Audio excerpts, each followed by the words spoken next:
Hi, everyone, and welcome back to the Look.Legal Potent podcast. We're here for part 2 of our interview with Adam Spiker of Spiker Rendon Consulting. If you haven't heard part 1, please go get your popcorn and listen to our discussion and how it benefits the cannabis industry and how Prop 64 and some of our other rules in California are a great head case for some of the things that have been going on around the country with out-of-home entertainment and cannabis consumption.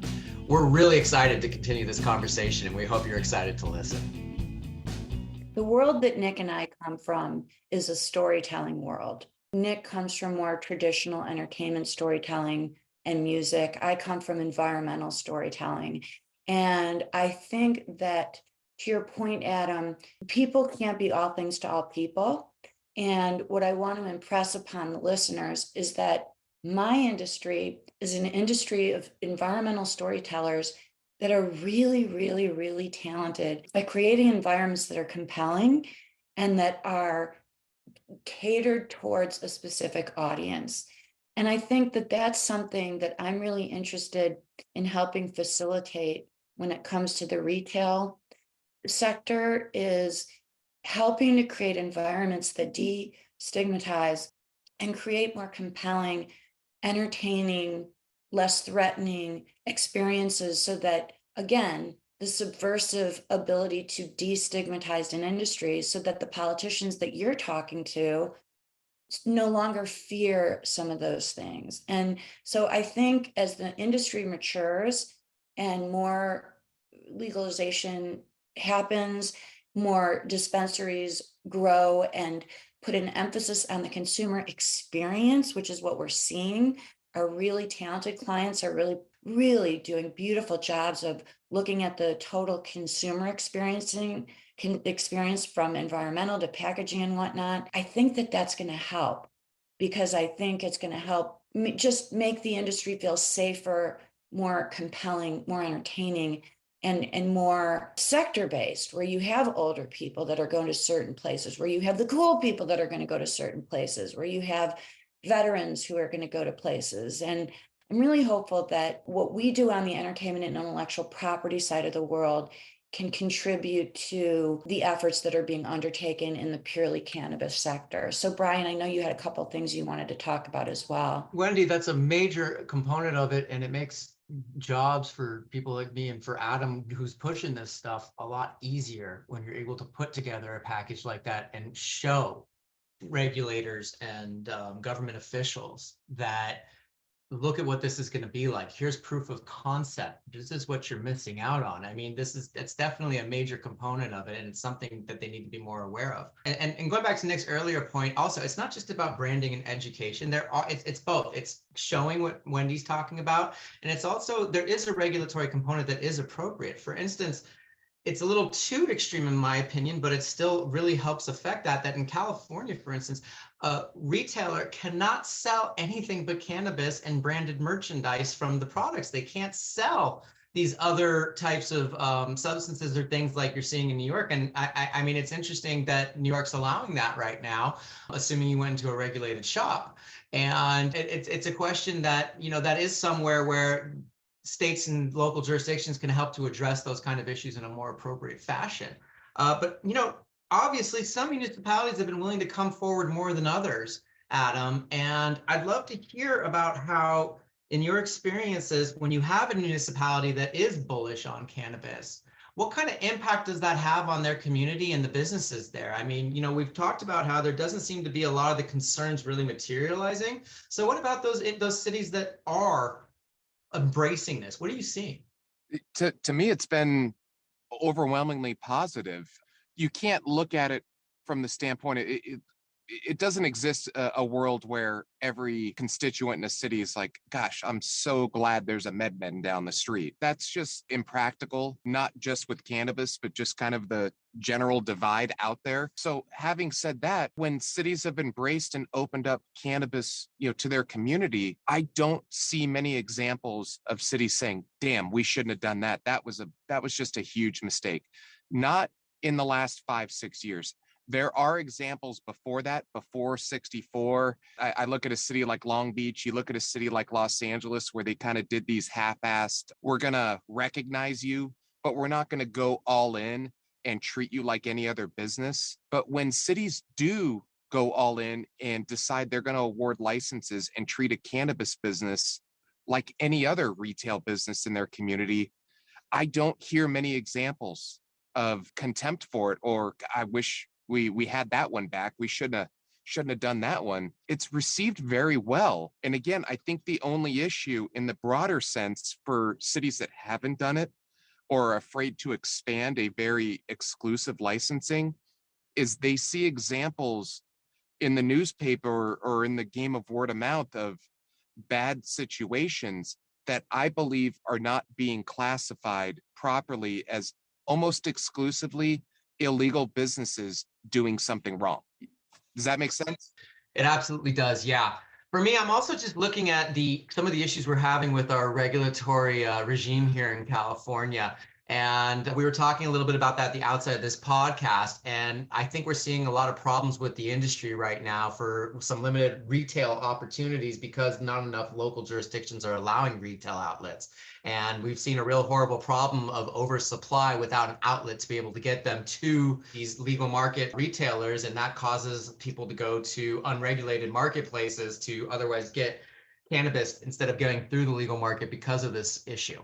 So when we're specifically talking about lounges, Adam, or even event licenses and like that, how are we going to be able to educate these local jurisdictions, and how can our listeners work with these cities to figure out how to get them to be able to open up and change this situation so that there will be more opportunities for retail and event outlets, which includes consumption lounges? Well, I mean, I don't know, I like to kind of think differently. So I try to compare cannabis to other industries when I'm talking to folks. In your example you just mentioned, there's this ridiculous bottleneck of the supply chain for cannabis where there's a real restricted amount of retail and it's screwing the whole supply chain, the legal supply chain.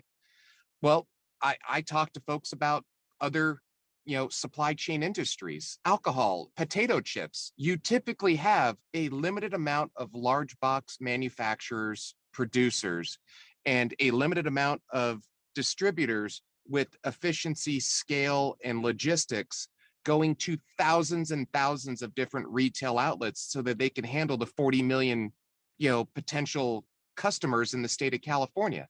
Cannabis is ass backwards. Right now, we have thousands and thousands of licenses in cultivation, manufacturing, distribution, and we don't even have 1,000 licenses in retail. And so I like to try, the more you can relate, in my opinion, cannabis to other industries, because the ship has sailed on whether you want cannabis in your community or not.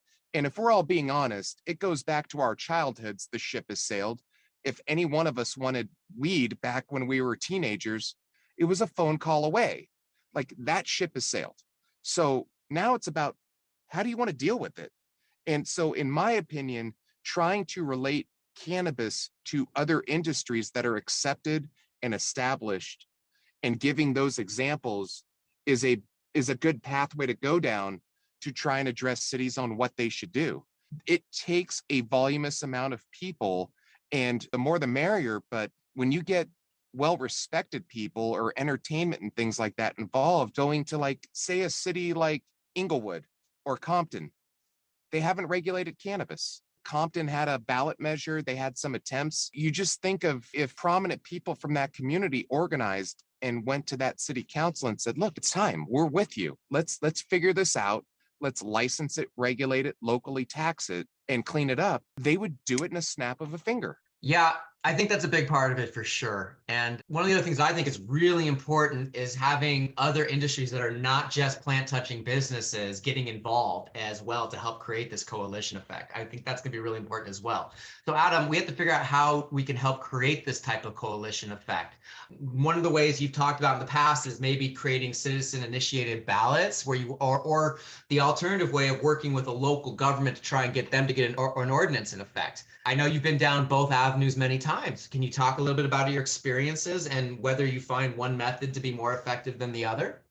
So I think the first thing is, obviously not all governments are created equal. Every local government, whether in California and Illinois, New York, is created differently. Their political makeup, their power structure, whether between a city administrator, law enforcement, or the city council or supervisors, there's always those power struggles. You have to figure out what you're looking at, what you're dealing with. And it goes back to what I said earlier.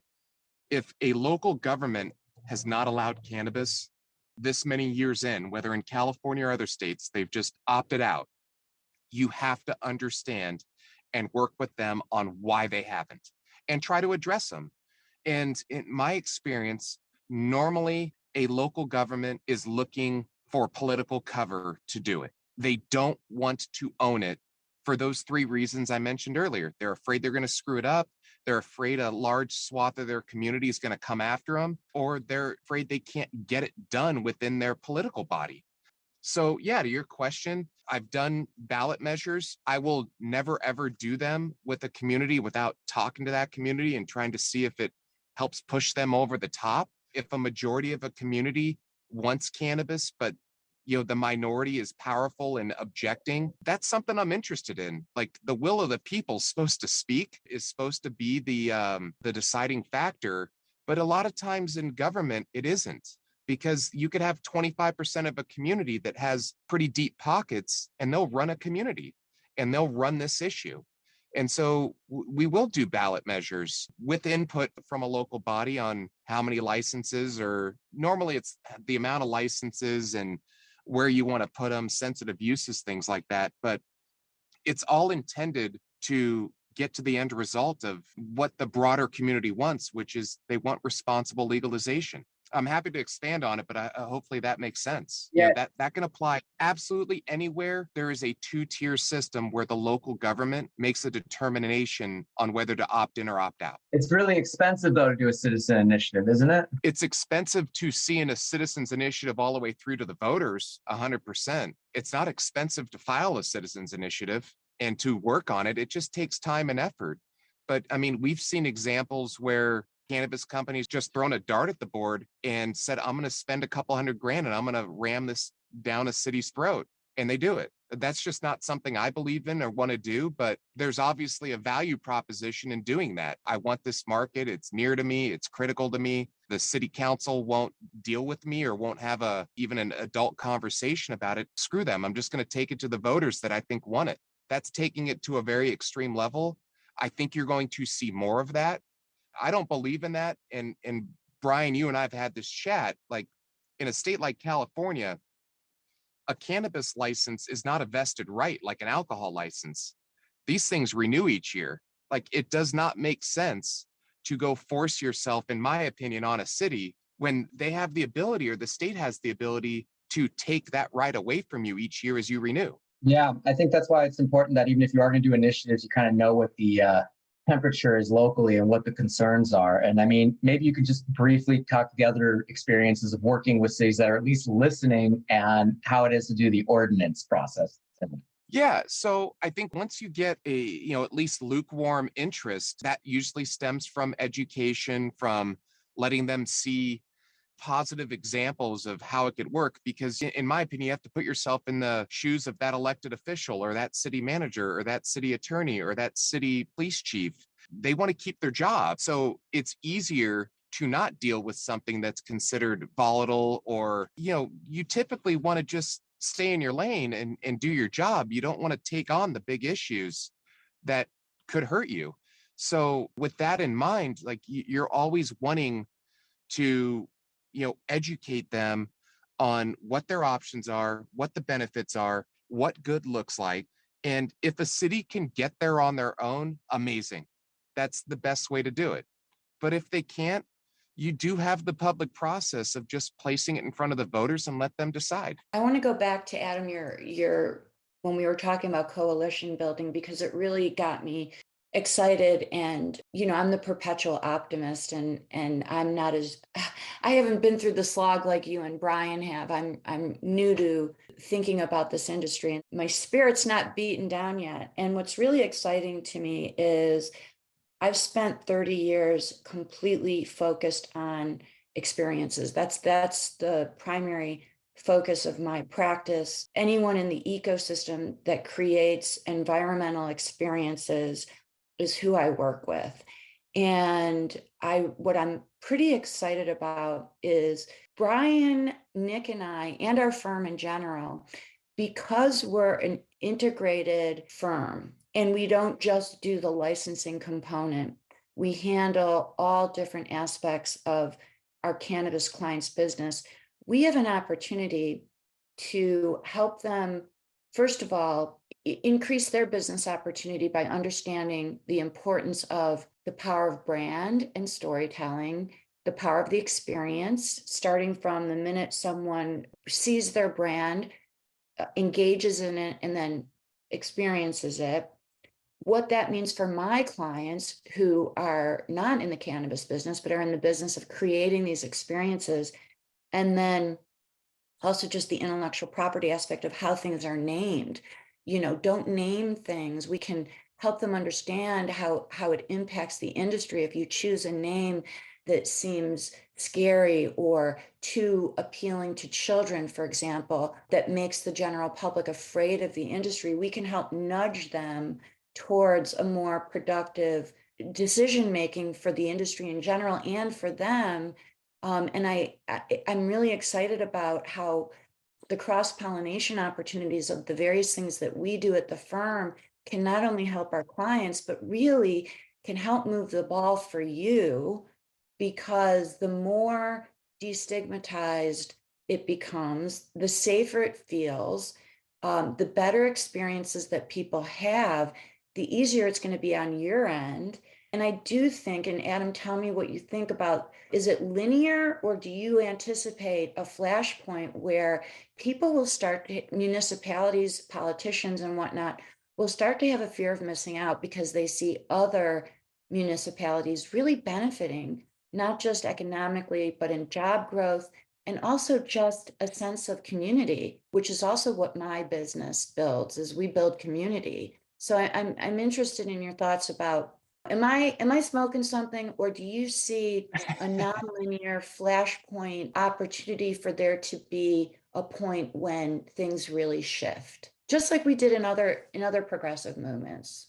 I don't know if there's going to be that D-Day moment of like, okay, we're all in, let's all just do this. I think it's kind of somewhere in the middle. No government likes to be first on something typically, because that runs a very inherent risk that it was a mistake, and then people typically pay for mistakes in politics or in bureaucracy. So I think it's somewhere in the middle. There's so many deserts out there that are dry of cannabis legalization, whether in California or in other states, where, in my belief, if you just do a pinprick in a jurisdiction and show what it can look like with support locally and make a good example of a full-blown process and implementation and rollout and opening of cannabis, that resonates to the other jurisdictions around it, because, oh, wow, the city next to us or 5 miles away did it and it went well. See, constituents, like, this isn't the boogeyman. So I think of it that way, kind of somewhere in the middle of your kind of, two goalposts. Yeah. That's kind of the way I see it. I don't think there's going to be a flashpoint, but I also don't think we're going to have to go one at a time. I mean, we're seeing that to a sense. I mean, it's a slow rollout, but you see a local government open up, whether it's the city of LA or, let's say, the city of Pomona. I think it's a nice example out in the Inland Empire in California. They did a nice process. They identified a couple operators. They picked them. They've opened up. I don't even know if there was any litigation from the losers. It was pretty smooth.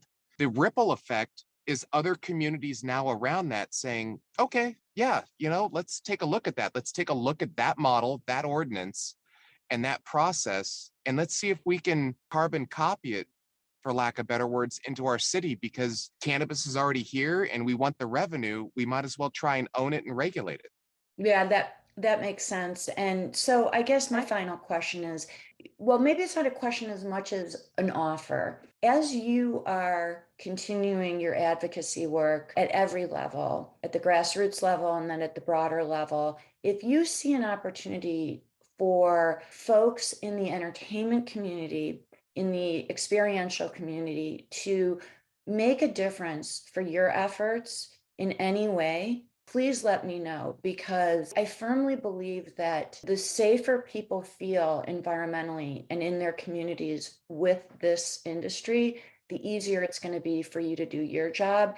And then the more you get done on your end, the more we can help clients in Nick's and my sector really do business as ancillary businesses within cannabis. So it's symbiotic. So my ask of you is just please continue to let us know what we can do on the non-cannabis front in this coalition building to help you do your job with less friction and an easier path, because all boats rise with the tide. Bryan and Nick, I guess I'll let you guys wrap our session up with Adam, who's been fantastic. Thank you. So I hear a couple things here, right? On the one hand, I think there seems to be an issue with the legal industry in terms of dealing with the not legal industry for a variety of reasons, like you were talking about reputationally, the existence of these producers, what have you. At the same time, I also hear that the regulation of the market has created a lot of inefficiency. So I guess the big question is regulation, governmental regulation at the state level, let's say for now, because that's where we're at, is that a friend of the industry ultimately, or is that an obstacle? Yeah, boy, you saved a tough one for last. I would say this. I bet if you polled a lot of the legacy cannabis operators that were involved in the buildup and machination of, say, the medical law in California or the Prop 64. And I'll speak California and then we can go into other states. But if you polled them, I bet by and large, they would say they would rather not have Prop 64 and go back to the old way at this point. Because if you think about it, there's no other example of an industry that is regulated as heavily as cannabis, that is taxed as heavily, that is limited in its exposure to the community, advertising, things like that. There's no other example of another industry that exists in the country where almost 6 years in California, the estimates are 70 or 80% of the state is still dominated by illicit activity.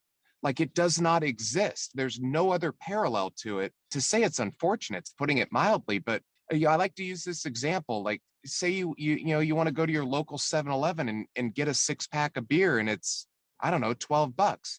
There could be like 250% tax on that, local, state, federal. I don't, just throwing numbers out, and you pay it, but you can't go down the street a block or two to 5 alternative unregulated liquor stores and buy an alternative for $4. It doesn't exist. There's not a corollary to regulated cannabis, in my opinion, in another industry.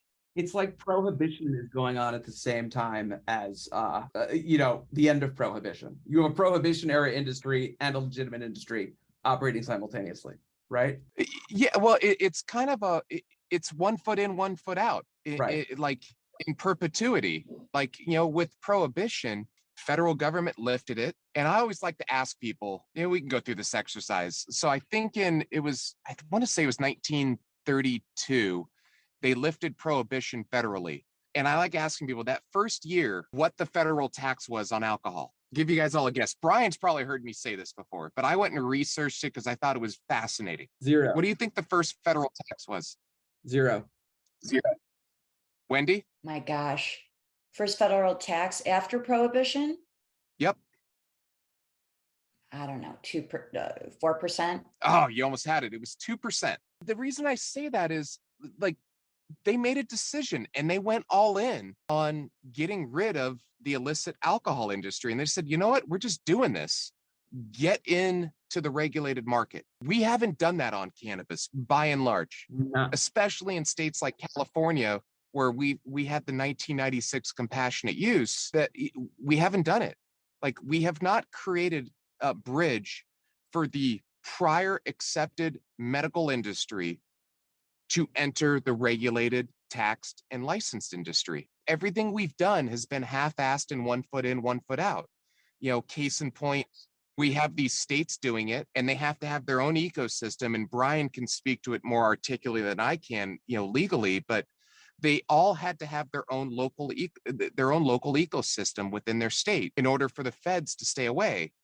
And we still have no federal guidance on whether this is a tolerated industry or not, tax ramifications, you name it. And it's created a real problem. There is no other industry that is trying to be accepted or being accepted that is being treated the way cannabis is being treated, period. It's insane. In DC, since I'm in the DC area, which is like a jurisdiction that's controlled by the federal government, you have a situation where it was decriminalized in this bizarre world where you can go into a store and you pay $65 for a baseball card, and then they give you marijuana because you're not allowed to buy or sell it, literally. Yeah.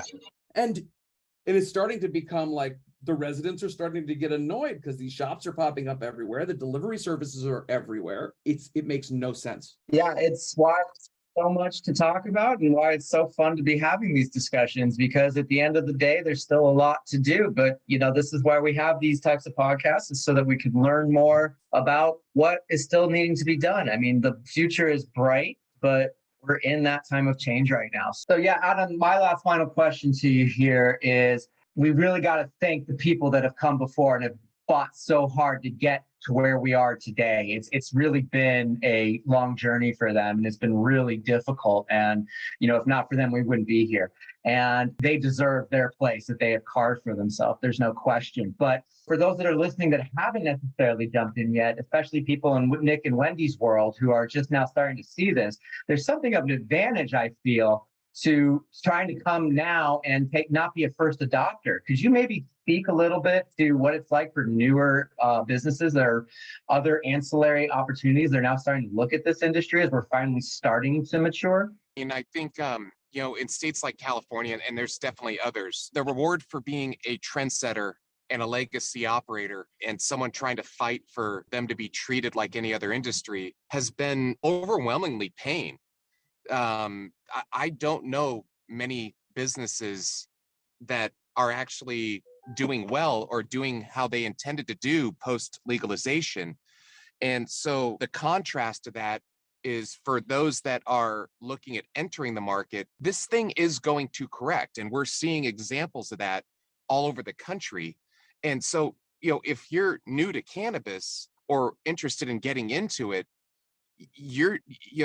the unfortunate yet fortunate thing is you don't have that hanging around your neck, like the pain and suffering and losses dealing with cities, counties, states, trying to figure out how the hell to legalize you. You haven't dealt with that. So you can come in with a blank slate and a good team and a good operation, and you have a very clear, distinct competitive advantage against those that have been in the trenches for 10, 15, 20 years. Well, that's really good to hear, because again, I'm the perpetual optimist, and being new to the industry, my gut has told me there is opportunity. And so it's really encouraging to hear you say that. And I think the best thing we can do is do it in a way that honors the people who fought the hard battle for all these years, and not exclude them.